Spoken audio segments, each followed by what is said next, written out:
Je suis né musulman. Je n'ai pas choisi à être un musulman. Je l'ai eu par la naissance. Mais là où je suis assis en tant que chrétien, c'est le Coran qui a fait de moi un chrétien. C'est le Coran qui m'a envoyé au christianisme.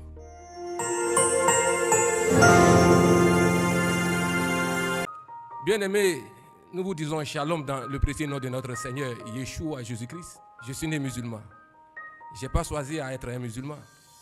Je l'ai eu par la naissance. Mais là où je suis assis en tant que chrétien, c'est le Coran qui a fait de moi un chrétien. Les gens vont dire, mais comment ça peut se faire? C'est le Coran qui m'a envoyé au christianisme. Comment? Et tout a commencé après la mort de mon père. En 88, j'étais encore adolescent au collège. Je n'avais jamais expérimenté la mort dans la famille. Les gens mouraient. Je pensais que nous, on était les préférés de Dieu. Parce que je n'avais jamais vu quelqu'un mourir chez moi. Et là, en 88, le 16 janvier 1988, mon père décède. Jusque-là, je ne savais pas ce qu'il se passait. Parce que la cour était bondée de l'homme. Après les funérailles, le 40e jour, jusqu'à 3 mois, il y avait encore du monde. Et quand tous les hommes sont partis, la fête des Tabaski qui suivait, on devait payer son dernier mouton. On paye le mouton, le père n'est pas là pour immoler le mouton le jour de la fête. Ça, c'était la première fois dans ma vie que je ne voyais pas mon père le jour de la Tabaski. Et puisqu'on était petit, on a invité le voisin Daouda Samake, notre voisin qui est venu immoler notre mouton. Là, ça m'a beaucoup choqué. On était à Bobo Baoulé, le cimetière municipal d'Abobo se trouve à Bobo Baoulé, ceux qui connaissent. Et moi, j'ai marché de la cour jusqu'au cimetière pour aller voir la tombe de mon père, est-ce qu'il est là? J'arrive devant sa tombe, son nom est inscrit, sa date de naissance et le jour de son décès. Je le regarde, je suis devant la tombe adolescent et je dis, mais il ne va plus jamais revenir encore. Mais est-ce qu'il est sauvé? Du coup, je m'interpelle sur moi-même ma position. Je me demande, je dis, mais un jour, Issa quittera ce monde comme son père. Mais est-ce que je serai sauvé? Et la question qui brûlait maintenant dans mon cœur, je veux savoir si je suis sauvé ou pas avant ma mort. Ah, ni que moi, hein. Kaloki kisi la kasoro massa. Isaac Molo. Devant la tombe de mon père, je voulais avoir l'assurance de mon salut avant de mourir. Il n'y avait même plus d'autres idées dans ma tête comment je pouvais savoir si je suis sauvé parce que j'étais convaincu que de la manière le vieux s'en est allé, un jour je m'en irai. Maintenant, est-ce que je suis sauvé? Issa voulait savoir s'il était sauvé. J'ai passé toute la fête, tout le temps triste, le cœur angoissé, attristé. Il y avait une souffrance spirituelle à moi que personne ne pouvait comprendre. Mon père avait un ami qui était l'imam second de la mosquée d'Abou Baoulé qu'on appelait Sriki Diallo. Et ce vieux-là, il était beaucoup versé dans les études coraniques. J'ai eu le courage d'aller le voir un jour. Et j'ai dit au vieux, il dit, bah, tu as dit, papa, est-ce que mon homme sait qu'alors qu'il s'est là, sa parole? C'est-à-dire, est-ce qu'un homme peut connaître qu'il est sauvé avant même qu'il ne décède? Le vieux m'a regardé droit dans les yeux. Il dit, Manganewa. C'est-à-dire, tu es malade? On peut connaître ça comment? Il faut mourir d'abord. C'est-à-dire,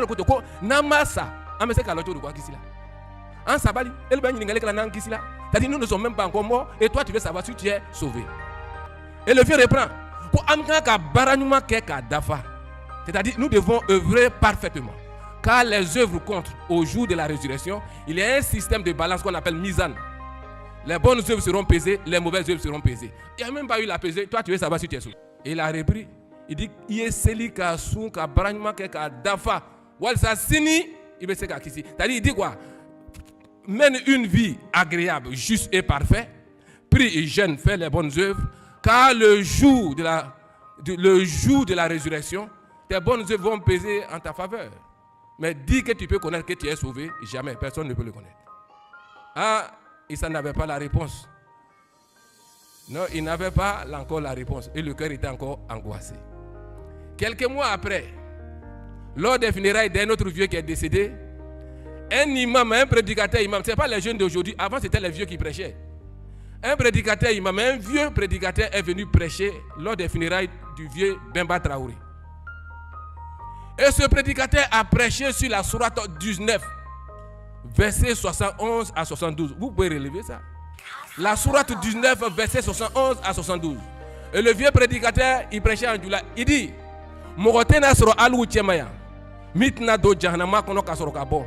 Ala otala ka ere kaliola oye wuli baliye. Au quoi fait? Amena clé nous mboka clé mbaluto janama kono kudai. Qu'est-ce qu'il veut dire?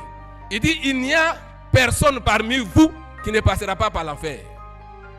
Car c'est un décret irrévocable d'Allah subhanahu wa ta'ala. Ensuite, nous sauverons les pieux et nous y laisserons les injustes agenouillés à jamais. À jamais, c'est ça qui est koudaï là. Alors là, le vieux ne devait pas faire cette prédication. C'était dur.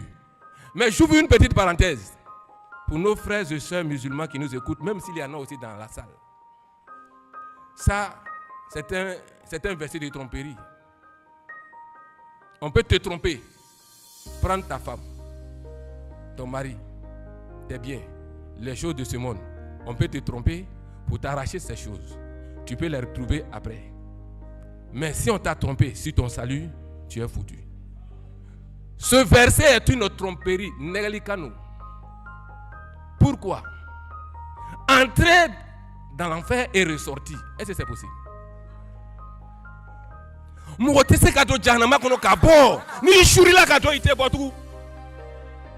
C'est-à-dire, si tu rentres dans l'enfer, tu ne sortiras plus. Luc 16, l'histoire de Lazare et du riche.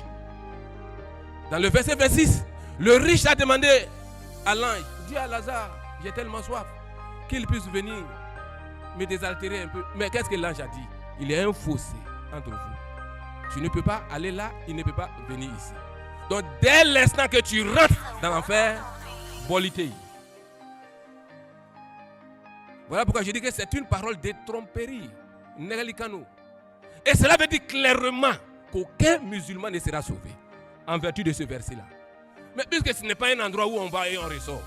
Donc si tu rentres, tu ne sors plus. Et Allah a juré que tous les musulmans passeront par l'enfer. Donc Allah a juré qu'aucun musulman ne sera sauvé.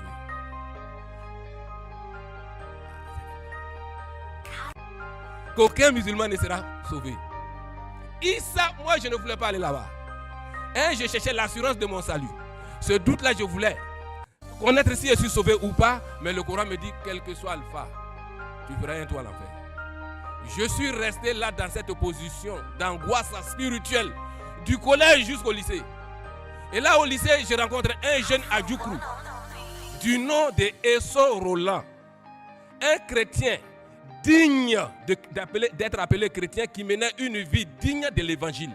Ça, il faut le dire. Il avait un caractère.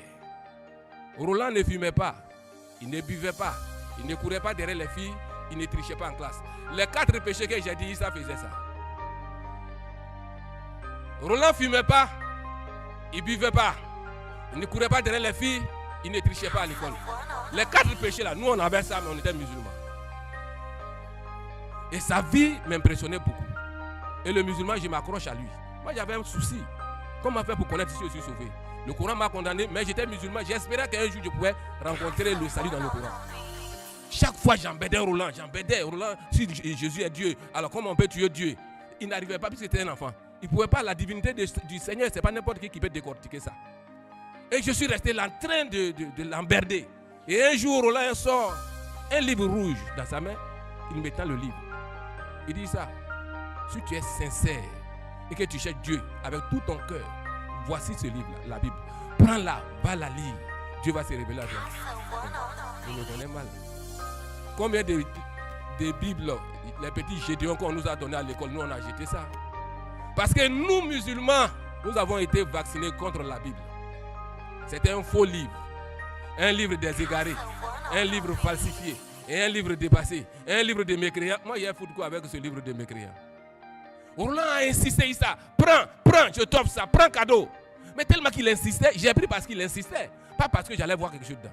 Je prends la Bible. J'arrive chez moi à la maison, je balance cette Bible-là sur la table. Et une nuit, je regarde, je vois la Bible qu'elle a là, sur son livre rouge. Il dit, attends, je vais prendre ce livre-là, lire rapidement, aller lui remettre. Et vous, quoi, ça? Je prends. Le Nouveau Testament commence par Matthieu. J'ouvre le premier chapitre de Matthieu. Le premier chapitre commence par la généalogie du Seigneur. Depuis Abraham jusqu'à David, Salomon, Joseph, Yeshua, Jésus. Près de 2000 ans. Une généalogie pas croyable. Il n'y a pas de généalogie dans le Coran. Athée. Bonzon tremeni kata Coran kono to ka bonzon yeko ka tremeni faut kata cité. Comme mi vous la Bible kono athée Coran kono. Il n'y a pas de généalogie fouillée.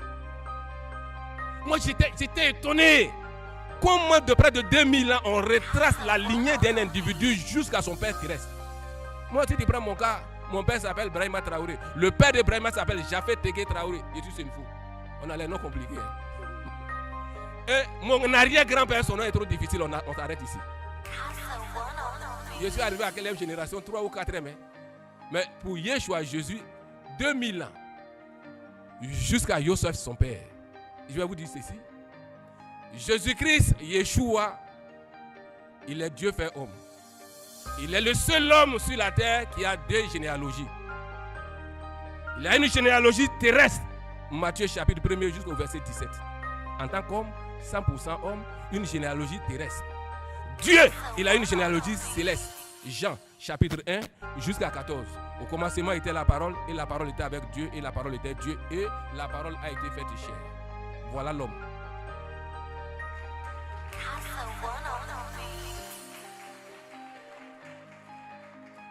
Qui ici peut lever sa main que lui a 2 généalogies?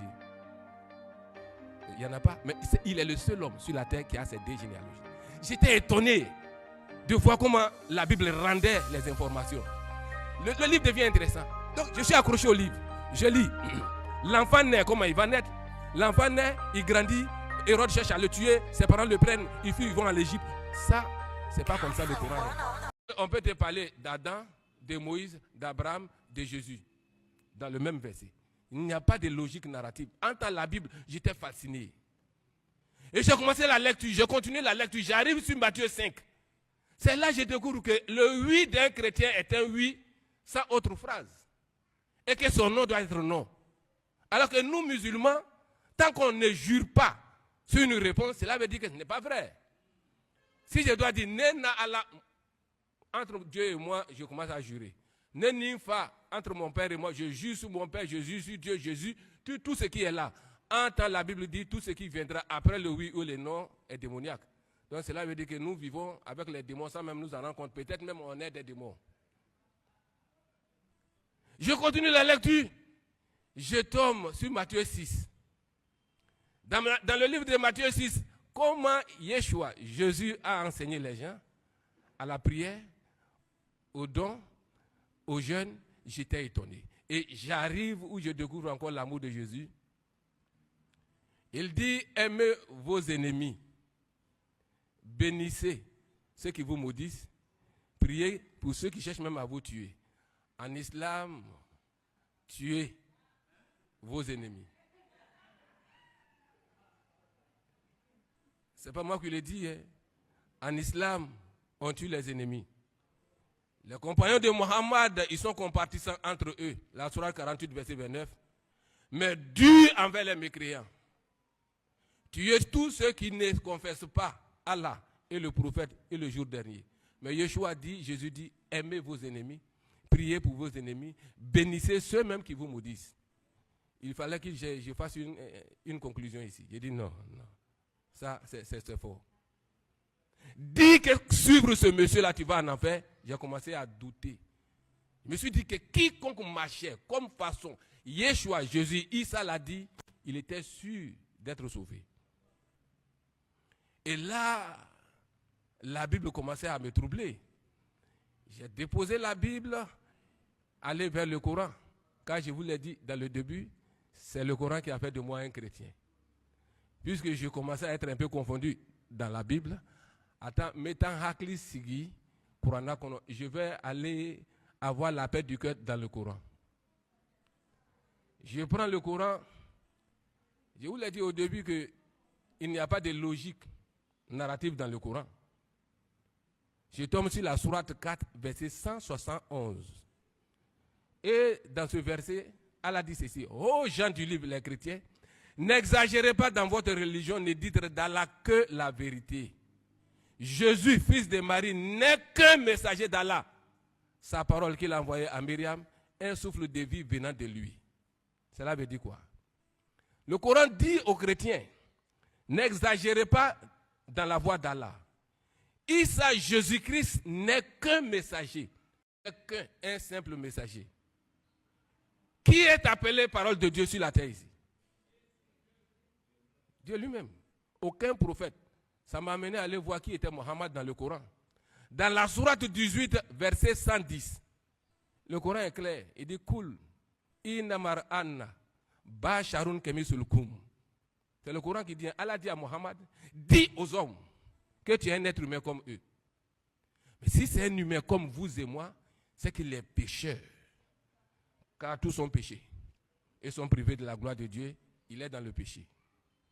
Alors là, le Coran ne m'enseignait pas comme la Bible. Je voulais voir si Mohammed même pouvait donner l'assurance du salut à travers ses dires. Je tombe sur la sourate 46, autant pour moi, la sourate 46, verset 9. Allah même a dit à Mohammed de dire aux gens, je ne suis pas une innovation parmi les messagers. Je ne sais pas ce que Allah fera de moi et de ceux qui sont en train de me suivre. Je ne suis qu'un avertisseur clair. Ça, c'était fini. Mais là, j'ai compris que le vieux Siriki Diallo avait raison de dire qu'on ne pouvait pas savoir si on était sauvé. Car le premier guide musulman, il était quoi? Il était dans le doute. Il n'avait aucune assurance de son salut. Pour ne pas aggraver la chose, j'ai pu encore reprendre la Bible pour que le cœur soit assoiffé, amoindri. Je continue ma lecture. Alors là, il ne fallait pas continuer. Hein. Je tombe sur Jean 5, verset 24. Et le Seigneur dit, en vérité, je vous le dis. Celui qui écoute ma parole et qui croit à celui qui m'a envoyé à la vie éternelle. Il ne passera pas en jugement, mais il passera de la mort à la vie. Le seul mot jugement. Le seul mot jugement a suffi. Car Isa avait une condamnation dans son cœur. Il ne voulait pas aller en jugement. Car je l'ai dit, je ne voulais pas aller en enfer. Mais quand il a dit, je ne passerai pas en jugement, dès l'instant que je meurs, je suis sauvé. Il dit, ah, Djigikma. Oui. Les gens pensent que nous sommes sortis pour venir faire plaisir aux gens. Quel plaisir? Jamais. C'est dans le feu que nous sommes sortis. Et j'étais là rassuré. Et là où ma joie va être encore énorme, dans le chapitre 14 de Jean, versets 1 à 3, j'avais un cœur troublé. Et le Seigneur dit que ton cœur ne se trouble point. Il savait que j'avais un cœur troublé. Il dit, Issa, que ton cœur ne se trouble point. Crois en Dieu et crois en moi. Il y a plusieurs demeures dans la maison de mon Père. Si cela n'était pas, je vous l'aurais dit. Je m'en vais vous préparer une place. Toi, Issa. Et lorsque je m'en serai allé, et que je vous aurai préparé la place, je reviendrai vous prendre, afin que là où je suis, vous y soyez. Non, c'était fini. L'assurance que je cherchais, je l'ai trouvée dans ce verset. La foi vient de ce qu'on entend. Et ce qu'on entend qui est la parole de Dieu. Et un cœur fertile venait d'entendre la parole de Dieu. J'ai dit Amen à la parole.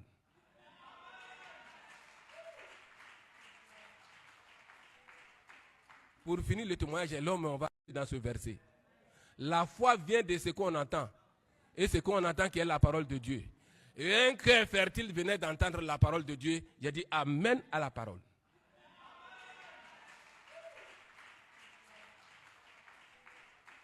Pour finir le témoignage, l'homme, on va raccourcir pour finir.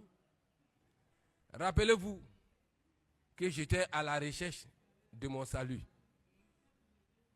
Après la mort de mon père, je voulais savoir si j'étais sauvé. Mais à lire la Bible, personne n'a tapé sa poitrine pour dire qu'il est sauvé, sauf moi. Car l'Esprit de Dieu a témoigné à mon esprit que je suis sauvé. Ça, c'est une expérience personnelle. Pour savoir si tu es sauvé, crois au Seigneur de tout ton cœur. Donc, je dis ceci à tous mes parents. Si vous êtes encore musulman, vous ne pouvez pas être sauvé. Personne ne peut aller en enfer et ressortir. Le Coran t'a demandé, si tu crois à ce verset, que tu iras en enfer et tu sortiras. C'est une parole de tromperie. Tu ne sortiras plus. Pour sortir, quitte l'islam. Sortez du milieu d'eux. Si vous m'entendez, nous on était parmi eux. Mais pourquoi nous sommes sortis? Parce qu'on a entendu la parole. Donc, toutes les musulmans et les musulmans qui m'écoutent, vous êtes condamnés à aller en enfer et à ne plus jamais ressortir. C'est le seul verset où Dieu dit allez, et puis il a pris, Allah a dit avec insistance, ainsi dit Allah, vous allez partir en enfer. Il a dit ainsi dit Allah, car c'était un décret. Il a pris, tu rentres, il n'y a rien à faire, tu rentres. Et je vous le dis, si tu rentres, tu ne sortiras plus. Donc pour ne pas rentrer, sortez de l'islam. Que la paix de Yahweh soit sur chacun de vous et qu'il nous fortifie.